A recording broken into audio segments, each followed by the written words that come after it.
किसे दिया वोट? जी हां, नमस्कार। एनडीटीवी मध्य प्रदेश छत्तीसगढ़ देख रहे हैं आप। आपके साथ मैं हूं दीपक मिश्रा और अगले 22 मिनटों में हम ये जानने की कोशिश करेंगे कि आखिर मध्य प्रदेश में अलग अलग वर्ग हों, अलग अलग समुदाय हों, जाति धर्म के वोटर्स हों, किसने किसे दिया वोट।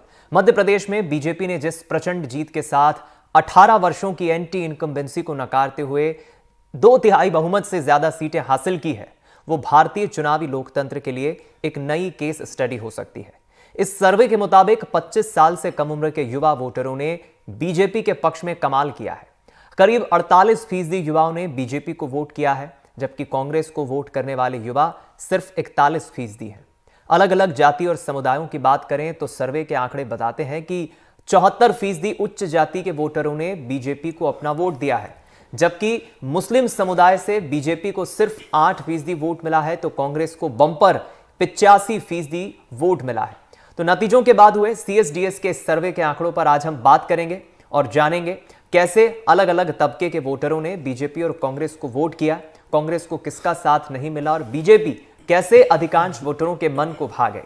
हम चर्चा करेंगे अगले कुछ देर तक और समझने की कोशिश करेंगे। पहले पैनल में जो लोग हमारे साथ जुड़ रहे हैं, हमारे अलग अलग सहयोगी हमारे साथ जुड़ रहे हैं मध्य प्रदेश के अलग अलग शहरों से। राजधानी भोपाल से अमृतांशी जोशी हमारे साथ जुड़ रही है, संस्कार धानी जबलपुर से संजीव जी हमारे वरिष्ठ सहयोगी हमारे साथ जुड़ रहे हैं, और देव श्रीमाली साहब ग्वालियर से जुड़ रहे हैं, और हमारे साथ एक और खास मेहमान हमारे डेटा एक्सपर्ट अश्विनी कुमार जी जुड़ रहे हैं। आप सभी का स्वागत है। चर्चा की शुरुआत सबसे पहले अश्विनी जी आपसे ही करना चाहूंगा, क्योंकि बड़े दिलचस्प भैया आंकड़े हैं। मोटा मोटा जितना मैं समझ पा रहा हूं, हर वर्ग हर समुदाय को बीजेपी का भरपूर साथ मिला, लेकिन सबसे पहले युवा मतदाता जिनकी उम्र 25 साल से कम है, कैसे बीजेपी के पक्ष में इसने वोट किया, इस पर थोड़ा आप प्रकाश डालें। देखिए, ये जो प्रचंड जीत मिली है भाजपा को, इसमें आप देखेंगे हर कास्ट, हर जाति, हर समुदाय ने खुलकर बीजेपी को वोट किया, और जो आंकड़े भी बताते हैं कि हर जगह बीजेपी को सबसे ज़्यादा वोट प्रतिशत मिला भी है। बीजेपी को 163 सीटें मिली हैं और 49.1% वोट, यानी कि कांग्रेस से लगभग 8% ज़्यादा वोट शेयर मिला है। अगर आप इसको युवाओं में देखें, खासकर कि जो युवा होता है वो वोकल होता है। अगर हम देखें कि युवाओं में, अगर युवा बोलते हैं तो खुलकर बोलते हैं कि किसके पक्ष में वोट कर रहे हैं, तो 25 साल से कम युवा, मतलब कि 18 से 25 साल यानी 6 साल के जो गैप वाले हैं, उसमें 48% युवाओं ने भाजपा को वोट किया और 41% मात्र कांग्रेस के पक्ष में गए। अगर आप पिछला यही आंकड़े, मतलब युवाओं के ही आंकड़े अगर 2018 में देखें तो 2018 में 42% ने सिर्फ किया था, यानी इस बार भाजपा के पक्ष में 6% अधिक युवाओं ने वोट किया। और ये युवा क्यों वोट कर रहा है, ये भी कारण जानना चाहिए हमें कि युवाओं को चाहिए कि एक मजबूत सरकार हो, जो स्टेबल सरकार उसके लिए हो। उसको युवाओं को जो उम्मीदें हैं, जैसे नौकरी उसको चाहिए, एम्प्लॉयमेंट सबसे बड़ा मुद्दा है, पढ़ाई में उसको कौन सी सरकार दे सकती है। तो भाजपा में उसको कहीं ना कहीं वो नजर आया, क्योंकि डबल इंजन की सरकार है, केंद्र में सरकार है और राज्य में सरकार है।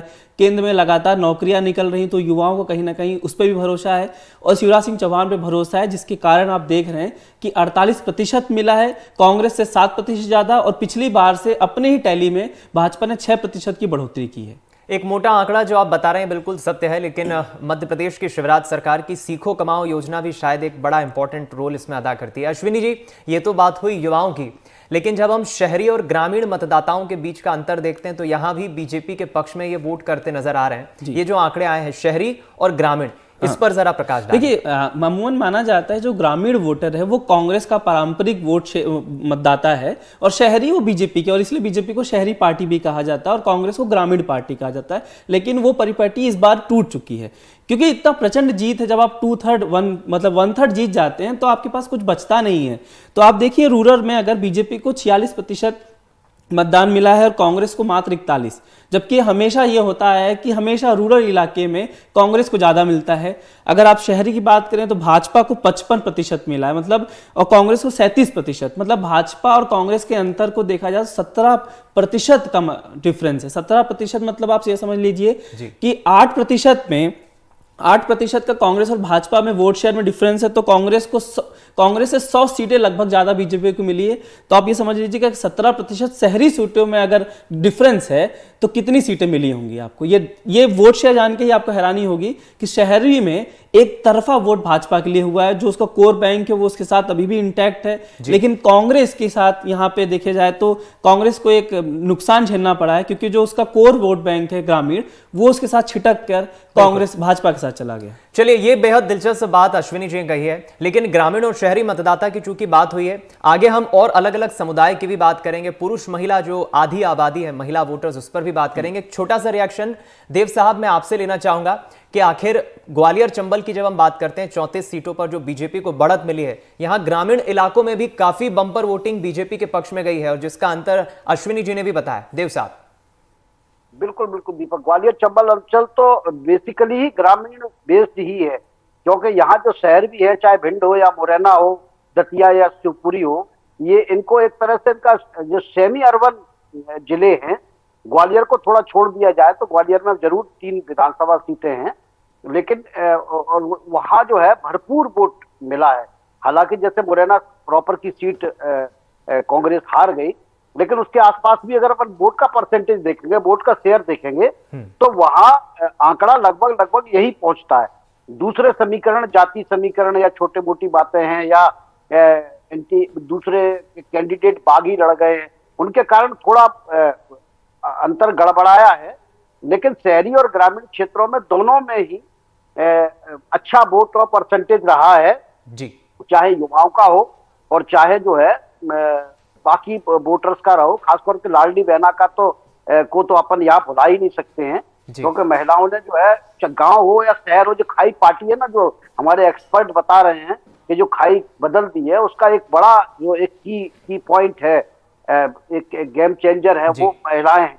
और इन्होंने अपनी जो शहरी और ग्रामीण की जो खाई थी या वेरिएशन या परंपरा थी, उसको तोड़ दिया है। इस बीच एक चीज ये भी बिल्कुल साफ नजर आ रही है, जिसका जिक्र अश्विनी जी ने किया है, जो परंपरागत वोटर्स ग्रामीण इलाकों से होता है, अर्बन होता है, रूरल की मैं माफ करिएगा, गांव से, वो भी कांग्रेस को थोड़ा नुकसान जरूर मिला है। ग्राफिक्स के जरिए अगले वर्ग की हम बात कर लेते हैं, क्योंकि देखिए आधी आबादी की जब बात होती है तो महिलाओं की बात होती है, पुरुष और महिलाओं की तो बात हो ही रही है, लेकिन हम समुदायों की बात करें तो जल्दी से देखिए, ओबीसी समुदाय हो, दलित समुदाय हो, ब्राह्मण समुदाय हो, मुस्लिम समुदाय हो, किसने किसे कितना परसेंट वोट दिया बीजेपी के पक्ष में। आप देखिए, अधिकांश, मुस्लिम को छोड़ दें तो अधिकांश समुदायों ने बीजेपी को वोट दिया। उच्च जाति के 74% वोट बीजेपी के पास गए, ओबीसी के 55%, कांग्रेस के पास 35%, दलित के 45% बीजेपी के पास, 33% कांग्रेस के पास। आदिवासियों का देखिए 51% साथ बीजेपी को मिला तो 39% कांग्रेस। मुस्लिम वोटर्स की हम बात करें तो जरूर कांग्रेस के पक्ष में 85% वोट है। अश्विनी जी, ये बड़ा दिलचस्प है, क्योंकि शुरू से ही कहा गया है, ये इस चुनाव में ही नहीं, मुस्लिम अगर समुदाय को छोड़ दें, मुस्लिम समुदाय अधिकांश कांग्रेस को वोट करता है। पिछले कुछ सालों में ये भी सोच पैटर्न बदली है, लेकिन आदिवासी हो, ओबीसी हो, सभी समुदाय बीजेपी के पक्ष में। देखिए, अगर आप, जैसे हमने पहले बात की कि ग्रामीण जो मतदाता होते हैं वो कांग्रेस को शुरुआत से वोट करते हैं, उसी तरीके से आदिवासी, एक अगर हम समुदाय के हिसाब से बात करें तो एक आदिवासी ही समुदाय ऐसा है जो कांग्रेस को लगातार वोट करता रहा है आज़ादी के बाद से, और ये लगभग हर स्टेट में ये पैटर्न है। ये पैटर्न एक टूटा था गुजरात में, जिसके बाद हमने देखा कि गुजरात में भाजपा एक तरफा जीती थी, कांग्रेस सबसे खराब हार वहां पे गुजरात में मिली थी कांग्रेस को। देखिए, आप बात करें आदिवासी क्यों इंपॉर्टेंट हो जाता है, क्योंकि पीएम मोदी अपने संबोधन में भी जिक्र करते हैं आदिवासियों का। आदिवासी 51% कांग्रेस भाजपा को दे रहे हैं और 39% सिर्फ कांग्रेस को दे रहे हैं, मतलब 12% का उछाल आया है। आदिवासियों का महत्वपूर्ण क्यों हो जाता है, उसका एक कारण देखिए कि आदिवासी सबसे ज्यादा मध्य प्रदेश में, पूरे देश में सबसे ज्यादा अगर कहीं आदिवासी हैं तो मध्य प्रदेश में है। आपका पड़ोसी राज्य झारखंड आदिवासी, छत्तीसगढ़ आदिवासी है। भाजपा शुरू से ही आदिवासियों को अपनी तरफ लाने की कोशिश कर रही है। उसका कारण यह है कि लोकसभा चुनाव में भी कहीं ना कहीं आदिवासी एक बड़ा फैक्टर होने वाला है भाजपा को जीत के लिए। और विधानसभा चुनाव में आप अगर याद हो, आपको मेन चुनाव के बीच में बिरसा मुंडा की जयंती पर मोदी जी जाते हैं, वहां पे करोड़ों की योजनाओं का उद्घाटन होता है। शिवराज सिंह चौहान मंडला जैसे आदिवासी इलाके में जाके अपने चुनाव प्रचार की कैंपेन की शुरुआत करते हैं। बार बार उनका फोकस रहता है कि वो आदिवासी को आउटरीच करें।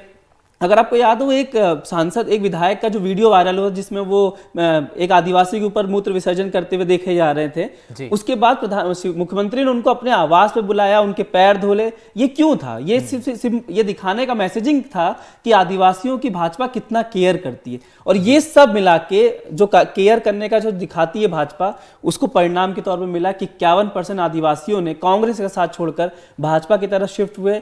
उसी का परिणाम ये रहा बिल्कुल। कि जो भाजपा है वो आदिवासियों के बीच में अच्छा प्रदर्शन कर पाए। ये सब बातें तो है ही, और एक चीज मैं भी एड ऑन कर दूं, पैसा कानून मध्य प्रदेश में शिवराज सरकार जो आदिवासियों के लिए लाई, ये भी एक बड़ा फैक्टर रहा। ट्राइबल वोटर्स बीजेपी के साथ गया। ग्राफिक्स के जरिए अब आपको और आंकड़े बताते हैं जो सर्वे CSDS ने किया है। आप देखिए, पुरुषों और महिलाओं की जब बात करते हैं तो पुरुषों का बीजेपी को 50% वोट जाता है, कांग्रेस को सिर्फ 38%, तो महिलाएं जहां 47% बीजेपी को देती है और 43% कांग्रेस को। यानी कि आप देखिए यहां पर भी दोनों ही जगह, बीजेपी हो कांग्रेस हो, दोनों ही जगह पुरुष महिलाएं बीजेपी को ज्यादा वोट देते हैं।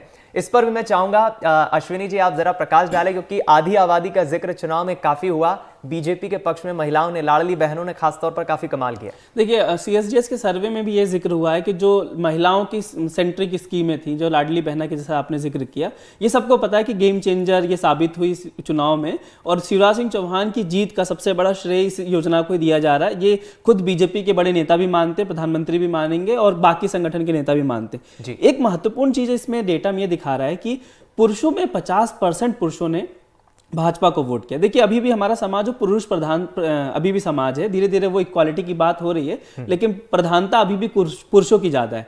तो अगर पुरुष 50% जा रहे हैं तो कहीं ना कहीं उसका इम्पैक्ट होता है उनके जो परिवार के अन्य सदस्य उन पे भी होता है कि अगर परिवार का मुखिया पुरुष है और वो भाजपा को वोट कर रहा है तो कहीं ना कहीं जो उसके सदस्य हैं वो भी भाजपा की तरफ, एक माना जाता है कि इंटेंट होगा कि वो भाजपा को वोट करेंगे, क्योंकि पुरुष प्रधानता वाले जो हमारा समाज है उसमें ये माना जाता है कि जहां पुरुष जाता है उसके पीछे पीछे महिलाएं भी जाती हैं।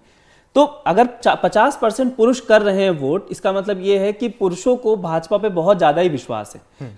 खासकर पुरुषों के लिए तो खास योजनाएं नहीं लाई गई थी, लेकिन महिलाओं के लिए लाई गई। महिलाओं ने एक तरीके से आप मान सकते हैं win win situation Bhajpa Congress के लिए भी कह सकते हैं कि 43% और 47% में ज्यादा फर्क नहीं, 4% का है, लेकिन पुरुष और पुरुष में अगर 50 और 38 की बात करें तो 12% का फर्क है। बिल्कुल।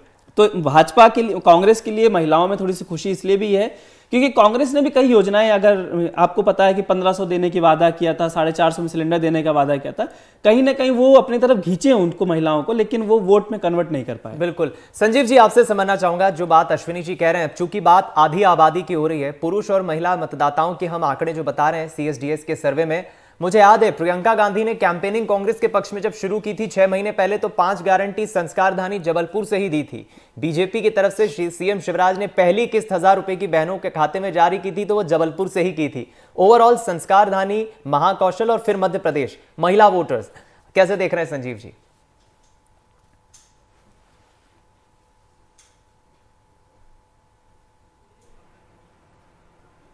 सबसे पहले कमलनाथ ने और प्रियंका गांधी ने जब अपनी 5 घोषणाएं कर दी तो उसमें जो महिलाओं को 1500 रुपये प्रति महीने देने की घोषणा की थी, उससे तुरंत भारतीय जनता पार्टी सक्रिय हुई। और जब 52 लाख फॉर्म कांग्रेस ने भरवा लिए, तब उन्हें ये समझ में आया कि महिला वोटर, यदि भारतीय जनता पार्टी ने किसी तरह से अपने वोट बैंक को में शामिल नहीं किया तो ये चुनाव उनके लिए मुश्किल हो जाएगा। और तुरंत शिवराज सिंह चौहान ने लाडली बहना योजना लॉन्च कर दी और वो कह रहे थे कि हम 1500 देंगे, इन्होंने 1250 रुपये दे दिए। और जब दे दिए उसके बाद महिलाओं को एक और बड़ी दिक्कत का सामना करना पड़ता है, वो होता है गैस सिलेंडर का। तो गैस सिलेंडर के पैसे देने लगे। और सबसे बड़ी बात ये हुई कि ये जो पैसे आए ये महिला के खुद के खाते में आए, जो उसके हाथ में आए, तो उसका बहुत बड़ा इम्पैक्ट वोट में पड़ा। दूसरी एक सबसे बड़ी बात यह है कि भारतीय जनता पार्टी 365 दिन इलेक्शन मोड में रहती है जी। तो वो हर तरह डेटा एनालिसिस करती है। जैसे जो अभी डेटा निकल के आए हैं, तो उन्होंने पिछले 2018 के चुनाव में ये देखा कि वो कहाँ कमज़ोर थे। तो उन्होंने देखा कि वो आदिवासियों और OBC में कमज़ोर थे। तो गृह मंत्री, प्रधानमंत्री और मुख्यमंत्री सारी योजनाओं OBC और आदिवासियों के लिए लेकर चले गए, महिलाओं के लिए लेकर चले गए। तो आज जो 2023 का चुनाव हुआ है और जो अभी आप इतने विश्लेषण कर रहे हैं, जो इतना डेटा का एनालिसिस कर रहे हैं, तो ये इससे फिर सबक लेगी भारतीय जनता पार्टी। और 2024 का जो अब चुनाव है उसमें जो कमज़ोर इन 2023 के चुनाव में रही है, उन पे भी उन पैकेट्स को वो फिल अप करेगी। तो इस तरह से चुनाव को अब भारतीय जनता पार्टी पूरी तरह से एक मैनेजमेंट के रूप में लड़ती है। मतलब चुनाव मैनेजमेंट उसके लिए बहुत महत्वपूर्ण हो गया है। एक एक डेटा का एनालिसिस किया जाएगा, कहाँ पर महिला, कहाँ पर पुरुष, कहाँ पर ब्राह्मण, कहाँ पर मुस्लिम।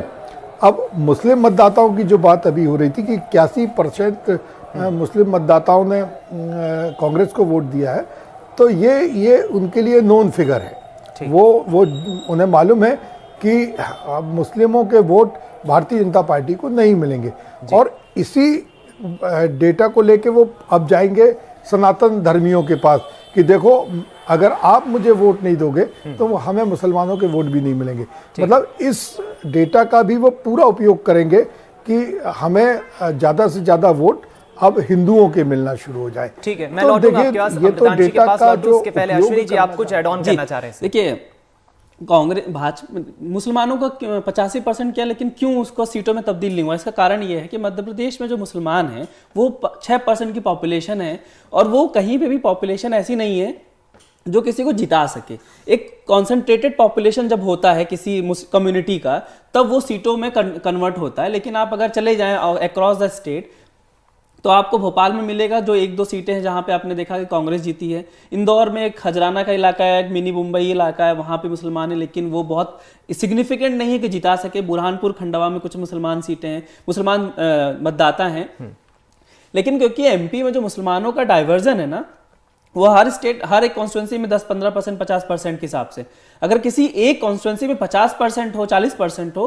तो वो कांग्रेस के पक्ष में दिखेगा। दूसरा ये है कि जो महिलाओं को लेकर एक बात कही गई थी, कांग्रेस का शुरू में जो कैंपेन जबलपुर वाला जो आपने जिक्र किया, कांग्रेस वही कैंपेन स्टार्ट की जो उसने कर्नाटका में किया था। गृह लक्ष्मी योजना वहां पे उसके लिए गेम चेंजर साबित हुई, और भ्रष्टाचार का आरोप, वही 2 यहाँ पे शुरुआत की गई, लेकिन उसका तोड़ समय रहते शिवराज सिंह चौहान ने निकाल लिया, और वही तोड़ गहलोत नहीं निकाल पाई। इसलिए आप देखिए राजस्थान में कांग्रेस इनकम्बेंट गवर्नमेंट होने के बावजूद हार गई, और शिवराज सिंह चौहान बचा ले गए। बिल्कुल ठीक बात आपने कही। और ऐसे में ये महिला मतदाता हो, महिला पुरुष, ग्रामीण और शहरी मतदाताओं के साथ साथ हम युवा वोटर्स की भी हम बात करें, अलग अलग समुदाय ने किस राजनीतिक दल को वोट दिया, क्या परसेंटेज रहा, वो तो हम ग्राफिक्स के जरिए बता रहे हैं। अमृतांशी, अब आपसे मैं समझना चाहूंगा, ओवरऑल मध्य प्रदेश में हमने ये भी देखा 24 लाख जो युवा मतदाता जिनकी उम्र 25 साल से कम है, उसमें कुछ पहली दफा वोट डालने वाले भी युवा हैं, दूसरी तीसरी बार डालने वाले भी युवा हैं। शिवराज की सीखो कमाओ योजना, और दूसरी तरफ कुछ युवा मोदी के चेहरे से भी काफी प्रभावित है। बिल्कुल, देखिए, जब भी दीपक मैंने युवाओं से बातचीत की है खास तौर से, तो हमेशा युवा सिर्फ एक बात कहते हुए नजर आए हैं कि उन्हें मध्य प्रदेश में जो हो रहा है वो तो ठीक है, सरकार जो भी कर रही है, लेकिन बीजेपी को वोट देने की सबसे बड़ी वजह वो मानते हैं प्रधानमंत्री मोदी। क्योंकि देखिए, पीएम मोदी ने जिस तरीके से अपनी एक छवि इस्टेब्लिश की है, खासतौर से जो फॉरेन कंट्रीज़ में जाकर, और उसके बाद जो बाहर भारत की लगातार एक हम कह सकते हैं बहुत ही बड़े देश के रूप में छवि बन रही है, उससे जो प्रदेश का युवा है वो काफ़ी ज़्यादा प्रभावित हुआ है। और कई बार बातचीत में युवा ये बात कहते भी हैं कि हमारी देश का नाम जब बाहर रोशन हो रहा हो, क्योंकि वो लोग भी देखिए वीडियोस देखते हैं कि कैसे प्रधानमंत्री का बाहरी देशों में स्वागत हो रहा है, और इसी कारण प्रदेश का युवा इससे काफ़ी ज़्यादा प्रभावित है। और शायद यही लोकसभा में भी पिछली बार देखने को मिला था, और विधानसभा चुनाव में भी ये चीज़ देखने को मिली है। युवाओं ने बम्पर वोटिंग की है, क्योंकि इस बार देखिए 22 लाख से भी ज़्यादा जो है फर्स्ट टाइम युवा वोटर्स थे, और इस बार उन्होंने जमकर वोटिंग की। और देखिए, सीखो कमाओ योजना के साथ साथ प्रधानमंत्री मोदी के नाम पर वोटिंग, क्योंकि सीखो कमाओ योजना जो है लेकर आए हैं सीएम। इसके अलावा अगर आप देखेंगे तो कई ऐसे युवा हैं जिनके लिए पहले से सीएम शिवराज ने काफ़ी बड़ी योजनाएं जो है वो की है। लाडली लक्ष्मियाँ आई, वो कॉलेज में आई तो उनको देखिए स्कूटर देने का काम किया, लैपटॉप देने का काम किया, क्योंकि देखिए सीएम शिवराज कब से लैपटॉप देते आ रहे हैं जो तमाम टॉपर्स हैं उनको, और अब वो युवा हो गए होंगे, अब वो भी वोटिंग के लायक हो गए होंगे, और अब वो जो है बीजेपी सरकार को पिछली योजनाओं का जो फायदा उनको मिला है उसके दम पर वोट दे रहे हैं। ऐसे में महिलाओं को भी देखिए कहीं ना कहीं एक हम कह सकते हैं जो युवा लड़कियाँ होती हैं उनके अंदर भी एक आश्वासन कहीं ना कहीं आ जाता है कि ठीक है, क्योंकि बार बार देखिए आपने देखा कि सीएम शिवराज रिपीट करते हैं कि पढ़ाई का खर्चा मैं उठाऊंगा, कॉलेज का खर्चा मैं उठाऊंगा। तो ये चीज़ें कहीं ना कहीं देखिए युवाओं का जो माइंड होता है साइकोलॉजिकली अगर हम देखें तो वो काफ़ी ज़्यादा फिट हो जाती है, और इसी कारण शायद वजह यही रही है कि जो एक बीजेपी की डबल इंजन की सरकार के तौर पर जो मध्य प्रदेश में काम हो रहा था उस कारण बीजेपी को अच्छे खासे वोट्स युवाओं के बलबूते मिले। युवा और महिला, MY फैक्टर जो है, मैं बार बार रिपीट करती हूँ, MY फैक्टर ने बीजेपी की किस्मत मध्य प्रदेश में पूरी तरीके से बदल दी, महिला और युवा फैक्टर। और खास तौर से जो गरीब जनता जनता है उन्होंने भी काफ़ी जो है योजनाओं का जो लाभ उठाया, क्योंकि आयुष्मान योजना है और केंद्र से लेकर प्रदेश तक की कई ऐसी योजना है। प्रधानमंत्री आवास योजना में सबसे ज़्यादा घर मध्य प्रदेश में बने हैं। तो कहीं ना कहीं देखिए योजनाओं का जो ज़मीनी स्तर पर जो है हम कह सकते हैं जो लागू किया गया योजनाओं को और जो कोशिश की गई केंद्र और राज्य सरकार की ओर से, यही शायद जो है बीजेपी के लिए फायदेमंद इन चुनावों में रहा। क्योंकि इस बार जब हम गाँव में गए, संजीव जी मुझसे अग्री करेंगे क्योंकि महाकौशल साइड में हमारा भी काफ़ी ज़्यादा जाना हुआ, वहाँ पर जो है खास तौर से लाडली बहना का प्रभाव काफ़ी ज़्यादा था दीपक। महिलाओं को जो है अच्छा खासा अमाउंट जो है हर महीने जो उनके पास आ रहा था। महाकौशल में इस बार जो है लाडली बहना ने कमाल किया और उसके बाद ग्वालियर चंबल और मध्य भारत में तो खास तौर से बीजेपी की स्थिति अच्छी थी ही और शायद उसी तरीके के रिजल्ट भी देखने को मध्य प्रदेश में मिले हैं। जी दीपक। चलिए, यानी ये तमाम वो सारे कारण रहे, फिर चाहे वो अलग अलग समुदाय हो, आदिवासी से ओबीसी से लेकर या शहरी ग्रामीण वोटर से लेकर या युवा मतदाताओं से लेकर लाडली बहनें जिसमें महिलाएं आती, इन सभी फैक्टर्स ने कुल मिलाकर बीजेपी के पक्ष में वोट किया और वो अंतर पिछले 2018 के मुकाबले 2023 के विधानसभा चुनाव में साफ नजर आता है। लगभग वोटिंग परसेंटेज हर वर्ग हर समुदाय का बीजेपी के पक्ष में ज्यादा बढ़ा है। तो एक अच्छी चर्चा रही, हमने समझने की कोशिश की सीएसडीएस के इस सर्वे के बाद कि आखिर क्या कारण रहा कि बीजेपी बम्पर जीत के साथ, प्रचंड बहुमत के साथ तीसरी बार सरकार बनाने में कामयाब रही। आप सभी हमारे सहयोगी हमारे साथ जुड़े। अश्विनी जी आपका बहुत शुक्रिया और अमृतांशी, संजीव जी, देव साहब आपका भी बहुत शुक्रिया हमारे साथ इस चर्चा में जुड़ने के लिए। तो ये थी सीएसडीएस के सर्वे पर आधारित हमारी चर्चा, जिसमें हमने समझने की कोशिश की कि आखिर किसने किसे वोट दिया, कांग्रेस कहां पर चूक गई और भारतीय जनता पार्टी कैसे मध्य प्रदेश में 2023 के विधानसभा चुनाव में बम्पर प्रचंड जीत के साथ 163 सीटें जीतने में कामयाब हुई। अलग अलग वर्ग अलग अलग समुदाय को बीजेपी साधने में कामयाब रही।